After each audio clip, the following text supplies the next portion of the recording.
안녕하세요. 노규식의 슬기로운 부모생활입니다. 반갑습니다. 오늘은요, 두 분의 부모님들이 보내주신 질문을 같이 한번 살펴보려고 합니다. 자, 지금부터 한번 같이 저랑 보시죠. 4년 6개월, 한 54개월 정도 됐네, 남자아이를 두신 어머님의 질문입니다. 아이가 한글을 모르고 시킨 적도 없는데요, 읽어달라는 책을 그냥 딱히 가리지 않고 읽어주었더니 점점 더 글밥이 많은 책을 읽어주게 됩니다.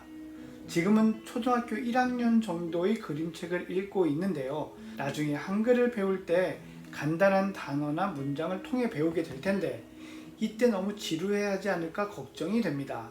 단순히 흥미만으로 책을 선택하기보다 여러 가지 고려를 해야 하지 않을까 싶은데요, 수준에 맞는 적절한 책은 어떤 방법으로 선택해야 할까요? 하셨습니다.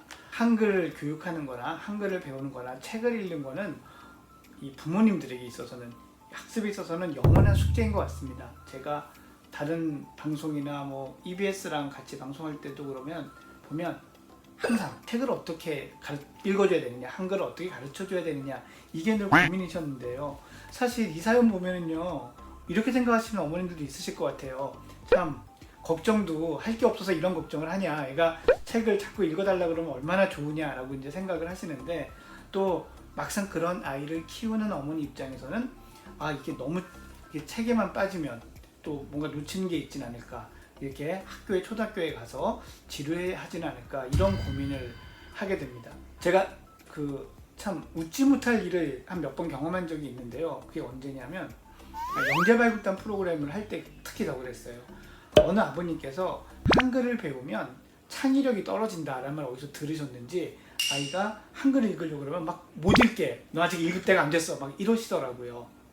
근데 사실 이렇게 한글을 빨리 읽으면 해롭다, 이것도 틀린 생각이거든요. 뭐가 맞다 틀리다의 가장 중요한 기준 중에 하나는 아이가 그렇게 하는 걸 좋아하느냐 아니냐, 그게 첫 번째 기준이라는 거 꼭 먼저 말씀을 드리고 싶습니다. 저는 이 어머님의 걱정이 한 절반 정도는 타당성이 있다, 이렇게 생각을 합니다.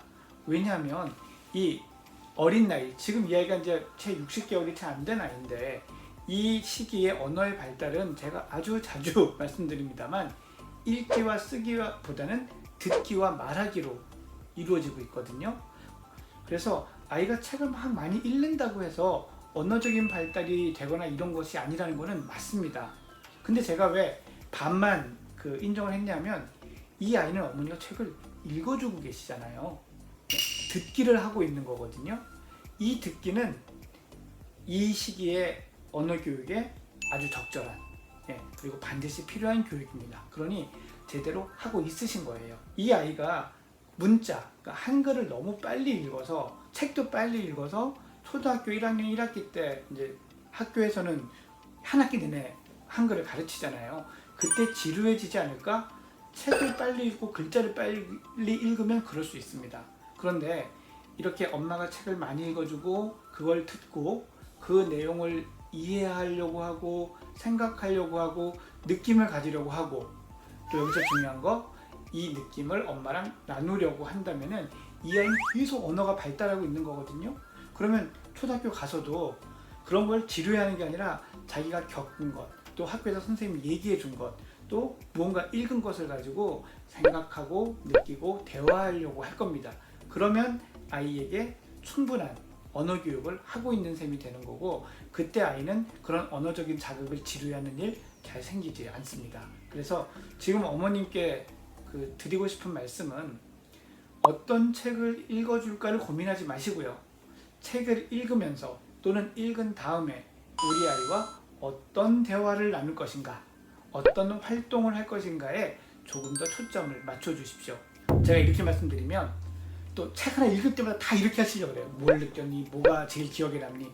이런 아이가 부담스러워서 책 안 읽거든요. 그러니까 이런 대화도 한 5권이나 10권 읽었을 때 제일 아이가 재밌게 읽은 거나 반응이 좋았던 거를 한 권 정도만 하시면 됩니다. 그래서 책을 읽고 나서 그런 생각과 느낌을 공유하는 것을 꾸준히, 조금씩 꾸준히 하는 게 제일 중요하다라는 걸로 이 질문에 대한 답을 정리할까 합니다. 자, 그러면 이제 다음 질문을 한번 또 살펴보도록 할게요. 이번에는 만 4세가 갓 지난 남자아이를 두신 어머님의 질문을 저희가 한번 같이 살펴볼까 합니다. 본능이 무척 강한 아이입니다. 배고플 때, 잠 올 때 짜증이 엄청나고 배부르고 잘 자고 일어나면 기분이 하늘을 날아갑니다.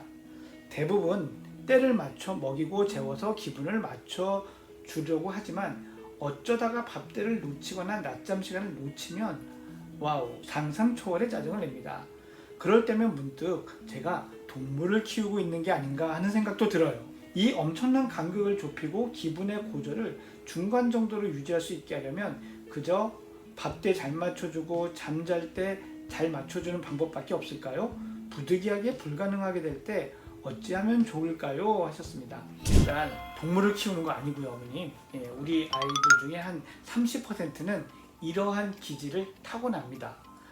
아이들이 타고나는 기질들이 다 똑같지가 않아요. 어떤 아이들은 되게 순한 기질을 갖고 태어나죠. 이런 아이들은 잠을 잘 자고 잘 먹고 잘 놉니다. 또 뭐가 조금 안 돼도 잘 기다려주기도 해요. 이런 아이 키우고 나면은 부모님이나 어른들은 얘는 손 하나 안 대고 키웠다, 뭐 있는지도 모르고 키웠다 라고 이야기를 하시죠. 또 반면에 또 30% 정도의 아이들은 까다롭습니다. 때가 좀만 안 맞아도, 자기가 원하는 거가 조금만 초점이 빗나가도 자기가 예측하고 있던 상황이 아닌 돌발 상황이 생겼을 때 매우 잘 울고 감정 기복이 심해지고 이런 것들이 오래 갑니다. 이런 아이들은 이제 기질적으로 다루기 어려운 아이라고 하죠. 왜 이런 아이가 생기냐고요? 이거는 유전은 아니지만 가지고 태어납니다.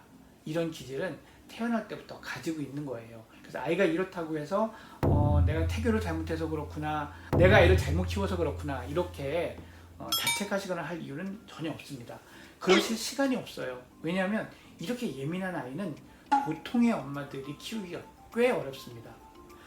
보통의 아이들보다 훨씬 더 밥때 잠때 잘 맞춰줘야 되고요. 얘가 원하는 거를 정답을 많이 맞춰줘야 되거든요. 그런 거 하기도 되게 버거워요. 쉽지가 않습니다. 자, 1번 원칙은 어머님이 말씀하신 게 맞아요. 뭐냐면 가능한 한 일과를 규칙적으로 해서 이 아이가 예측 가능하도록 하는 것이 필요합니다. 그래서 아이의 머릿속에 자꾸 내가 이 다음 상황을 예측할 수 있어, 예측한 대로 돼, 이렇게 하는 것이 필요한 거죠. 부득이하게 안 될 때가 있죠. 근데 부득이하게 안 될 때도 그 부득이하게 변경 상황을 어머니께서 인지하는, 예상하는 가능한 한 즉시 아이에게 알려주십시오. 오늘은 이걸 이렇게 할 거야. 오늘은 그거를 못 할 것 같아. 오늘은 이거를 조금밖에 할 수가 없어. 이것 대신 이걸 해야 될 것 같아. 이런 식으로요. 물론 그 이야기를 한다고 아이가 순순히 좋아요, 이런 기질의 아이들은 그렇게 하지 않습니다. 하지만 자꾸 그렇게 예측이 되면은 뭐가 중요하냐면요, 아이가 내가 예상한 대로 상황이 계속 전개될까? 내 앞으로의 일이 내가 예상한 대로 생길까? 라는 불안, 걱정은 안 할 수 있거든요. 그럼 아이가 훨씬 더 마음이 편해지게 되겠죠. 이렇게 마음이 편안한 상태에서 돌발 상황을 만나면 훨씬 더 그 돌발 상황에 대한 스트레스를 감내하기가 쉬워지겠죠. 그리고 그 스트레스를 감내하고 나면 아이도 기억하고 배웁니다. 별거 아니야, 괜찮아, 할 수 있어, 이런 식으로요. 이런 작은 경험들이 쌓이면 이 아이는 자신감이 생기죠. 세상에 뭐 덤벼봐, 뭐 내가 좀 짜증스럽긴 하지만 그 정도는 견뎌줄 수 있어, 이런 아이가 되는 겁니다. 그러니 아이가 그렇게 돌발 상황을 견디고 나면 꼭 칭찬을 해주시고 작은 보상을 좀 해주십시오. 이런 경우엔 가능하면 미리 보상을 거는 건 좋지 않아요. 네가 이렇게 해주면 내가 사탕 줄게, 아니면 뭐 갖고 싶은 뭘 줄게. 이거는 내가 짜증을 내면 보상이 들어온다고 아이가 아는 거지, 이걸 받았으니 내가 참아야 되겠다는 걸 학습시키지 않거든요. 그러니까 그것만 좀 주의해 주신다면 이렇게 점차적으로 아이가 경험을 통해서 돌발 상황을 받아들일 수 있는 그런 아이로 키워나가실 수 있을 겁니다.